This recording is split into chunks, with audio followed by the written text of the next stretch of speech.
Hey everyone, so it's been 10 days since I've started using Samsung Galaxy Watch 8 Classic, testing all of its different features. And after all this time, I've distilled my thoughts into 10 key observations that I want to share with you in this video. The Watch 8 Classic is a fantastic watch with some great features, but that's not to say that there aren't any bugs or downsides. In fact, there are, and I'll be talking about them later in this video, so make sure that you watch it till the end. And with that, let's get started. Like a lot of you, when I first saw the renders, I thought the watch design looked pretty odd. It has this square cushion shape at the bottom and then a round display on top. But I have to say, once you start using it in person, the design really grows on you. It has a beautiful two-tone aesthetic with a shiny stainless steel silver look and black accents. If you get the black model, you'll see the black border around the display with the indices, a black button guard, and a black back. For the white model, these accents would be white. This distinct look is the first time Samsung has gone for this two-tone model since the Galaxy Watch, and it has slowly grown on me. In fact, this watch looks absolutely like a classic timepiece. It actually reminds me of a Casio Edifice watch, which I bought for myself over 10 years ago. It's a gorgeous device on your wrist. The squarish body with the circular display wrapped around by the rotating bezel is now a familiar look for Samsung Galaxy watches. They've really brought uniformity to design across their entire lineup. The Galaxy Watch 8 Classic, however, has a more circular and angular design compared to the Ultra's squared body. Overall, the watch's eye-catching two-tone stainless steel finish attracts a lot of attention. People actually notice it on your wrist and want to know more about it. The rotating bezel, in my opinion,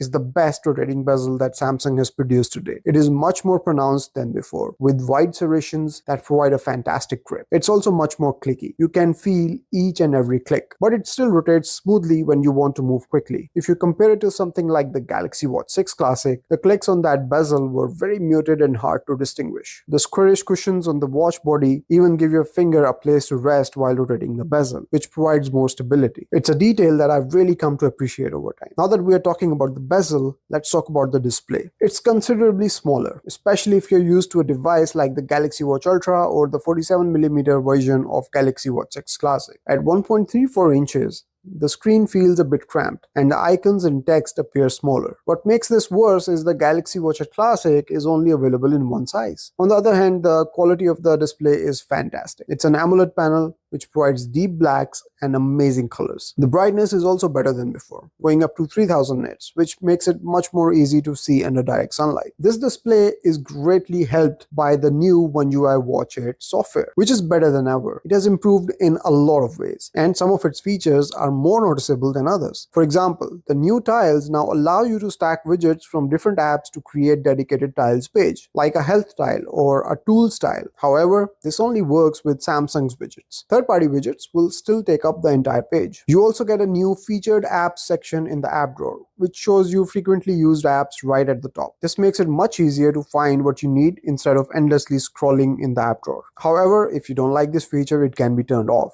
Then there is the Now bar, another fantastic addition. It floats at the bottom of the watch face and shows you important information. It currently supports specific apps, but if you don't like it, you can switch it to the icon only option as well, which we have always had on Galaxy watches. The double pin gesture has been massively improved. Its functionality has been greatly enhanced, and you can now select what the gesture will do in specific apps. For example, I use it every day to snooze my morning alarm. I can just lie in bed, double pinch, and the alarm goes away without me having to move my hands. A helpful tip is that wherever the pin gesture can be used, a small animation will appear on the display, which is a very intuitive feature from Samsung. Quick button is a new addition to the watch. It allows you to quickly launch a shortcut with either a single or a double press. However, the siren functionality that was available on Galaxy Watch Ultra with the quick button is missing here. In my opinion, this quick button has been massively underutilized. It could have had so much more functionality if different shortcuts could be assigned to a single, double, or even a triple press. But there is only one shortcut that you can activate with either a single or a double press. Perhaps this is something that Samsung can implement in the future. For now, you can assign shortcuts like launching the voice recorder, flashlight,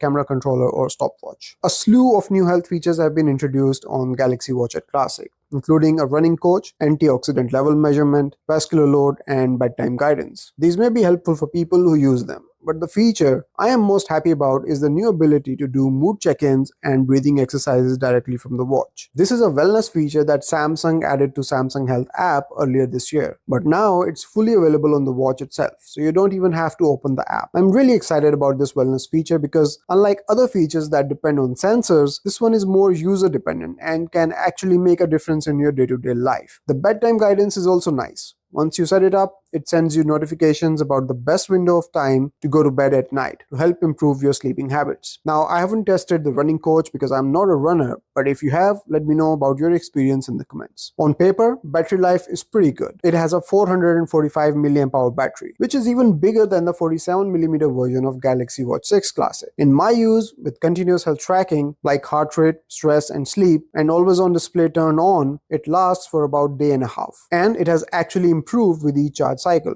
as initially it wouldn't even last a full day. It also comes with a new battery protection feature that when toggled on limits the battery charge to 90% and will only start recharging the watch when the battery drops down to 85%. You can toggle this feature on to protect the battery health in the long term. Now let's talk about one of the best features on this watch, Gemini. It feels like Gemini was born to be on a smartwatch. It's one of the best features on Wear OS. It not only answers your queries but can also carry out complex or multiple tasks on the watch. You can ask it to start a workout that burns a specific number of calories, or search for an address and then ask it to send that address to a contact. You can activate it by long pressing the home button or using a voice command, and I cannot stop using it enough. But that's not the only AI available on the watch. There is another useful implementation of AI when you receive a message. The watch will generate AI replies that understand the context of the message. You can continue to generate different replies until you are satisfied with the one you want to send. It's a pretty neat feature. And now let's talk about some of the downsides and bugs I've seen on the watch. First, the new band attachment system is terrible. You have to press the button on the back of the watch really hard to detach the bands. If you don't have long nails, good luck doing it easily. It takes several attempts to get it right. The system on the Galaxy Watch Ultra was much easier, and Samsung should definitely look into improving this for the next generation. Next, there is a frustrating bug with the screen wake up feature. Whenever sleep mode is turned on, the tap to wake feature turns off, as it should. But when sleep mode turns off, this feature is supposed to turn back on automatically. On this watch, for some reason, it doesn't. I have to go into the settings and turn it on manually every single morning, and it's really starting to get on my nerves. Finally, I have noticed that the speaker on this watch seems muted. It's not as loud as the speaker was on Galaxy Watch 6 Classic, let alone the Galaxy Watch Ultra. Sometimes when I'm driving and I activate Gemini to ask a question, I can't even hear the reply over the road noise. If you listen to the music on the watch, there is a definite difference in the volume compared to Galaxy Watch 6 Classic, but I'm not sure what's the reason behind this.